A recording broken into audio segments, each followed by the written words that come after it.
ایک طرف ہم دیکھتے ہیں ایک ایسا ملک جسے ترقیاتی اور مالیاتی ادارے دنیا کے کرپٹ ترین ممالک کی فہرست میں تقریباً 80ویں نمبر پر رکھتے ہیں۔ جی، اور اس فہرست میں اس کے ساتھ وہ غریب ممالک کھڑے ہیں جن کی معیشتیں بالکل بدحالی کا شکار ہیں۔ بالکل، لیکن دوسری طرف حیرت انگیز بات یہ ہے کہ عین اسی وقت میں یہ ملک اپنی مجموعی ملکی پیداوار یعنی جی ڈی پی میں $11 ٹریلین کا زبردست اضافہ کرتا ہے۔ $11 ٹریلین! یہ چھلانگ اتنی بڑی ہے کہ اس مخصوص عرصے میں پوری دنیا میں صرف امریکہ ہی اس کا مقابلہ کر سکا ہے۔ ہاں، تو آج کے اس تفصیلی جائزے میں ہم اس ناممکن سے لگنے والے معاشی معجزے اور کرپشن کے اس متضاد رشتے کو سمجھنے کی کوشش کریں گے۔ ہم یہ جائزہ یو این اینگ کی زبردست کتاب چائناز گلڈڈ ایج اور اس کے ڈیٹا کی بنیاد پر لے رہے ہیں۔ بالکل، اور ہمارا مقصد اس روایتی سوچ کو پرکھنا ہے کہ کیا واقعی ہر قسم کی بدعنوانی ہمیشہ معیشت کو تباہی کرتی ہے، یا پھر چین کے اس 4 دہائیوں کے عروج کے پیچھے کرپشن کی کوئی ایسی قسم موجود ہے جس نے تباہی کے بجائے ایک ایندھن کا کام کیا ہے۔ دیکھیے، یہ جو تضاد ہے نا، یہ روایتی معاشیات کے بنیادی اصولوں کو بالکل ہلا کر رکھ دیتا ہے۔ عالمی ترقیاتی ایجنسیاں جیسے ورلڈ بینک لے لیں یا IMF، ان کی ہمیشہ سے یہ سوچ رہی ہے کہ بدعنوانی اور ترقی ایک ساتھ نہیں چل سکتے۔ ہاں، ان کے نزدیک تو معاشی ترقی کے لیے کرپشن کا مکمل خاتمہ سب سے پہلی شرط ہوتی ہے نا؟ جی بالکل۔ اب جب ہم 2012 کے اعداد و شمار دیکھتے ہیں، جب چین کی موجودہ قیادت اقتدار میں آئی، تو ٹرانسپیرنسی انٹرنیشنل کا جو کرپشن پرسیپشن انڈیکس ہے، جسے ہم عام طور پر CPI کہتے ہیں۔ جی، CPI۔ ہاں، تو اس CPI میں چین 174 ممالک میں 80ویں درجے پر تھا۔ یہ وہ سکور ہے جو معاشی جمود کی نشاندہی کرتا ہے۔ عام طور پر ایسے کرپٹ ممالک میں اگر ترقی ہوتی بھی ہے تو وہ بس کسی قدرتی وسائل جیسے تیل کی قیمتوں میں اضافے کی وجہ سے ایک عارضی اچھال ہوتا ہے۔ بالکل صحیح کہا۔ لیکن چین نے کرپشن کے اس اعلیٰ درجے کے ساتھ مسلسل 40 سال تک بے مثال ترقی کی رفتار کو برقرار رکھا ہے۔ اچھا، اس کو تھوڑا کھول کر دیکھتے ہیں۔ یہ جو روایتی انڈیکس ہیں جیسے یہ CPI، دراصل ان میں ایک بہت بڑی خامی ہے۔ وہ کیسے؟ دیکھیں، ان کا طریقہ کار بالکل ایسا ہے جیسے آپ کسی ہسپتال کے تمام مریضوں کا معائنہ کرنے کے بجائے صرف ان کے جسمانی درجہ حرارت کی ایک اوسط نکال لیں۔ اچھا، ایک ایوریج لے لیں۔ ہاں، اب اگر ہسپتال کا اوسط درجہ حرارت 100 ڈگری آ رہا ہے تو اس ایک نمبر سے آپ کو یہ کبھی معلوم نہیں ہو سکے گا کہ کس مریض کو محض وائرل بخار ہے اور کون کینسر جیسے جان لیوا مرض میں مبتلا ہے۔ زبردست مثال ہے، اور CPI بھی دنیا بھر کی بدعنوانی کو بس ایک ہی نمبر میں سمیٹ دیتا ہے۔ بالکل، اس ایک مجموعی سکور پر بھروسہ کر کے چین کی معیشت کو سمجھنا تو ناممکن ہے۔ ہمیں اس بخار کی وجوہات کو الگ الگ کرنا ہوگا، یعنی بدعنوانی کو اس کی مختلف اقسام میں بانٹ کے دیکھنا ہوگا۔ جی، اور مصنفہ نے بدعنوانی کو جانچنے کے لیے 2 بنیادی پیمانے مقرر کیے ہیں۔ پہلا یہ کہ کیا اس عمل میں سیدھی چوری ہو رہی ہے یا باقاعدہ کوئی لین دین اور تبادلہ ہو رہا ہے۔ اچھا، چوری یا تبادلہ، اور دوسرا پیمانہ؟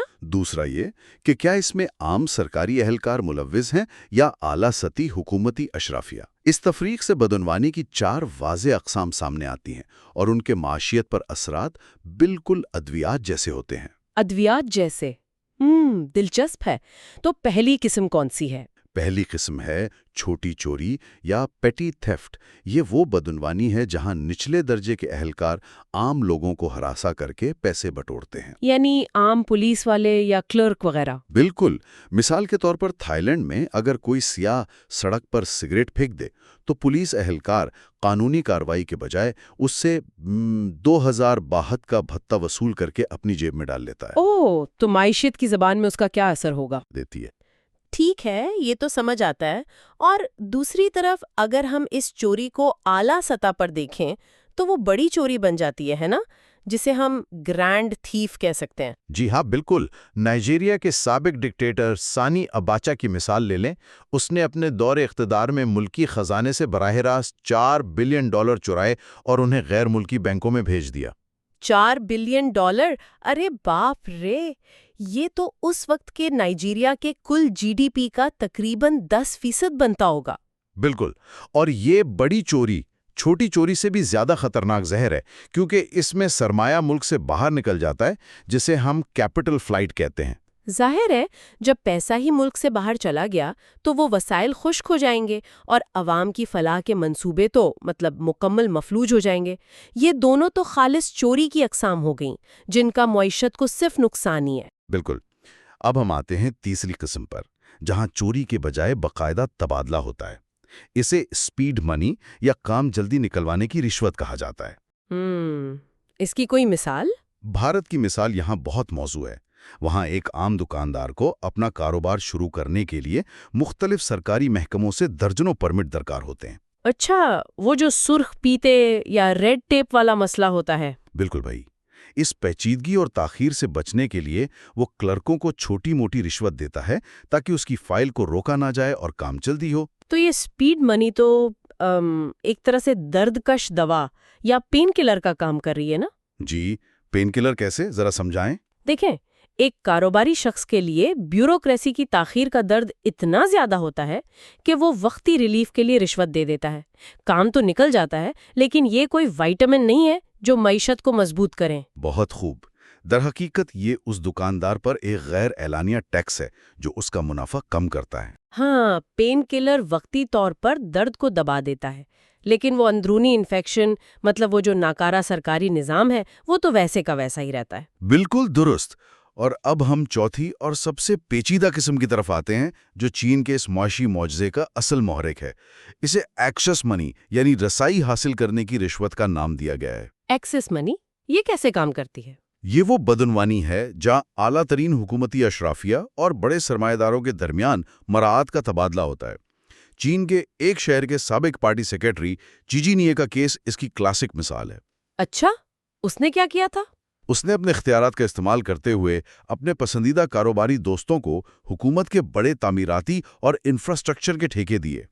بدلے میں اسے نہ صرف نقد رقوم ملی بلکہ ان کمپنیوں کے شیئرز اور مہنگے تحائف بھی دیے گئے۔ ارے واہ! تو اس سے معیشت پر کیا اثر پڑا؟ اس ملی بھگت کے نتیجے میں ان کمپنیوں کا منافع چند ہی سالوں میں 15 گنا بڑھ گیا۔ یہ ایکسس منی معیشت میں بالکل ایک اسٹیرائڈ کی طرح کام کرتی ہے۔ اسٹیرائڈ کی طرح؟ جی، یہ سرمایہ کاری کے راستے کی تمام رکاوٹوں کو گرا دیتی ہے۔ منصوبے راتوں رات منظور ہوتے ہیں اور معیشت کی رفتار غیر معمولی حد تک تیز ہو جاتی ہے۔ لیکن یہاں ایک اہم سوال پیدا ہوتا ہے۔ اگر ایکسس منی اسٹیرائڈ کی طرح کام کرتی ہے تو کیا اس کا ضرورت سے زیادہ استعمال بالآخر جسم کو معیشت کو تباہ نہیں کر دے گا؟ یہ بہت زبردست نکتہ ہے۔ کیونکہ ہم جانتے ہیں کہ اسٹیرائڈز کبھی بھی صحت مند نہیں ہوتے۔ ایک باڈی بلڈر بظاہر بہت طاقتور نظر آنے لگتا ہے، لیکن اندرونی طور پر اس کے اعضاء، خاص طور پر جگر اور دل، شدید دباؤ کا شکار ہو رہے ہوتے ہیں۔ بالکل، اور مصنفہ نے بھی اس پر بہت زور دیا ہے۔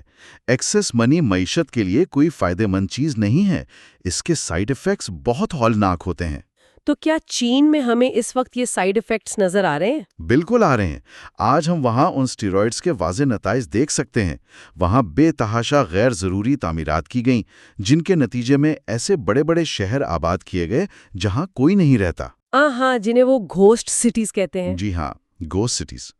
ریاستی بینکوں نے سیاسی اثر و رسوخ کے بنیاد پر کمپنیوں کو بے تحاشا قرضے دیے۔ اس سے ملکی معیشت پر قرضوں کا ایک انتہائی خطرناک بوجھ پڑ گیا۔ اور ظاہر ہے جب چند افراد کے ہاتھ میں اتنی دولت آئے گی تو معاشرے میں سنگین عدم مساوات بھی پیدا ہوگی۔ بالکل، اور یہ وہ تمام علامات ہیں جو ایک بڑے اور تباہ کن معاشی بحران کی طرف اشارہ کرتی ہیں۔ تو پھر یہاں ایک اور سوال ابھرتا ہے، اگر یہ سائیڈ ایفیکٹس اتنے ہی خطرناک ہیں تو چین کی معیشت آج تک کریش کیوں نہیں ہوئی؟ اس کا جواب چین کے اس منفرد بیوروکریٹک ڈھانچے میں چھپا ہے، جس نے اس تمام کرپشن کو ایک خاص سمت دے دی۔ یہاں ماہر معاشیات مانکر اولسن کا اسٹیشنری بینڈٹ یعنی مستقل ڈاکو والا نظریہ صورتحال کو بہت واضح کرتا ہے۔ اسٹیشنری بینڈٹ یہ کیا ہوتا ہے؟ میں نے آوارہ ڈاکوؤں کے بارے میں تو سنا ہے۔ جی، آوارہ ڈاکو یا روونگ بینڈٹ وہ ہوتا ہے جو گاؤں پر حملہ کرتا ہے، سب لوٹتا ہے، آگ لگاتا ہے اور بھاگ جاتا ہے۔ اس سے معیشت مکمل تباہ ہو جاتی ہے۔ صحیح۔ لیکن ایک مستقل ڈاکو اسی علاقے میں اپنا تسلط قائم کر لیتا ہے۔ وہ سمجھتا ہے کہ اگر وہ آج ہی کسانوں کا سارا اناج چھین لے گا تو کل اسے کچھ نہیں ملے گا۔ اچھا، تو وہ ان کو تحفظ دیتا ہے تاکہ فصلیں اگیں اور وہ اس میں سے اپنا باقاعدہ حصہ وصول کر سکے۔ بالکل۔ ڈینگ شاؤپنگ نے 1978 میں مارکیٹ کی جو اصلاحات متعارف کروائیں، انہوں نے دراصل چینی کمیونسٹ پارٹی اور اس کی بیوروکریسی کو ایک بہت بڑے منظم اور مستقل ڈاکو کے نظام میں تبدیل کر دیا۔ اوہ، تو انہوں نے منافع کی تقسیم مطلب پروفٹ شیئرنگ کا کوئی نظام بنا دیا؟ جی ہاں، ڈینگ شاؤپنگ کی اصلاحات نے پروفٹ شیئرنگ کا ایک ایسا وسیع جال بچھایا جس نے چینی بیوروکریسی کا طریقہ کار ہی بدل دیا۔ اعداد و شمار کے مطابق چین میں ایک عام سرکاری آفیسر کی بنیادی تنخواہ بہت معمولی ہوتی ہے۔ واقعی؟ پھر وہ گزارا کیسے کرتے ہیں؟ ان کی کل آمدنی کا تقریباً 76% حصہ الاؤنسز اور کارکردگی کی بنیاد پر دیے جانے والے بونس پر مشتمل ہوتا ہے، اور یہ بونس اس بات پر منحصر ہوتا ہے کہ ان کا مقامی محکمہ کتنا ٹیکس اور ریونیو اکٹھا کر رہا ہے۔ ارے واہ!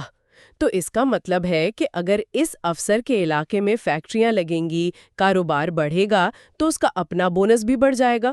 بالکل۔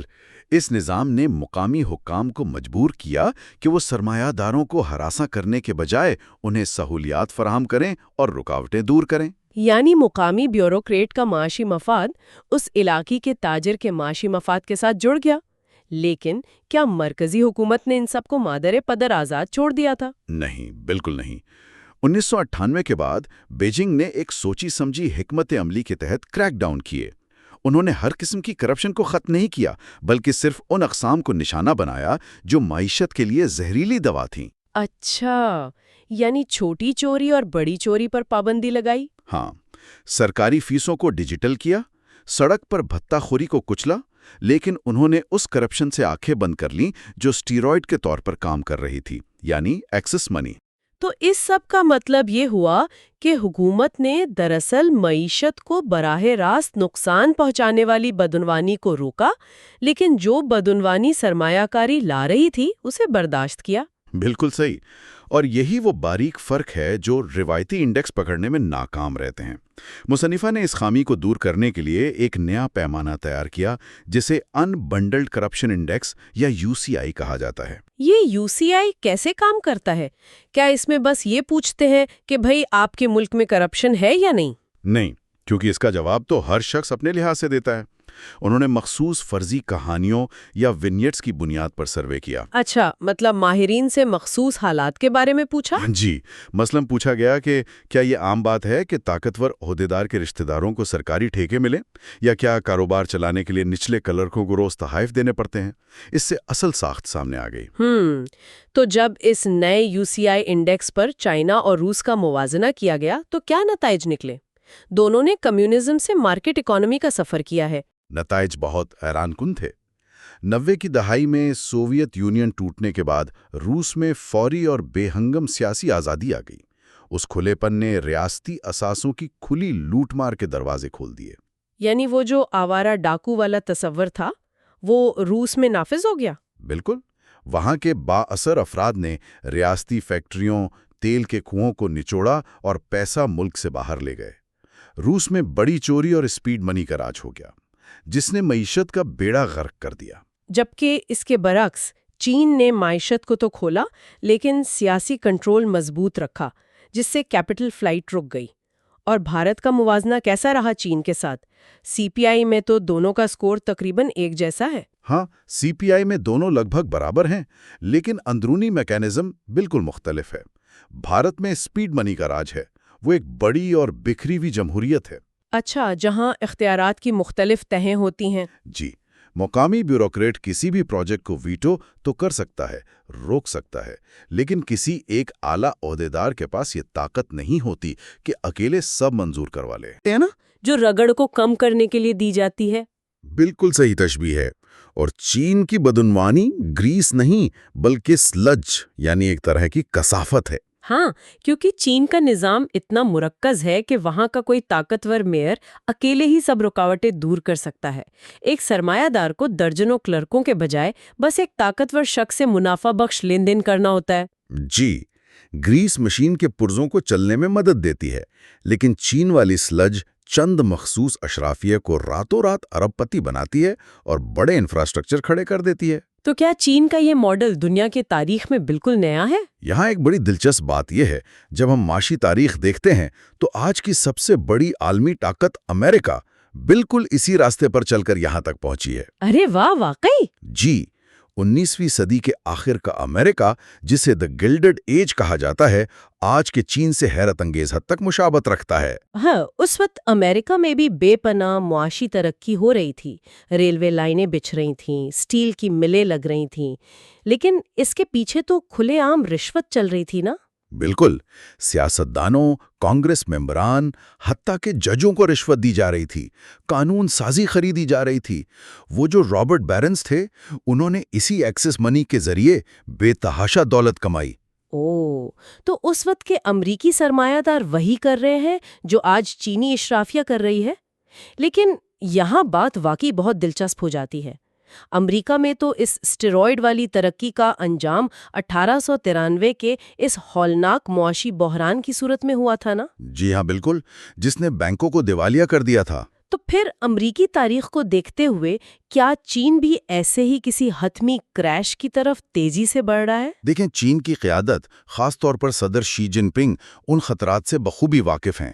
وہ اندھیرے میں تیر نہیں چلا رہے۔ آج کل وہ ان سٹیرائڈز کے نقصانات کو کم یعنی ڈی رسک کرنے کی بھرپور کوشش کر رہے ہیں۔ اچھا، یعنی وہ جو ریئل اسٹیٹ اور ٹیک کمپنیوں پر کریک ڈاؤن ہو رہا ہے وہ اسی کا حصہ ہے؟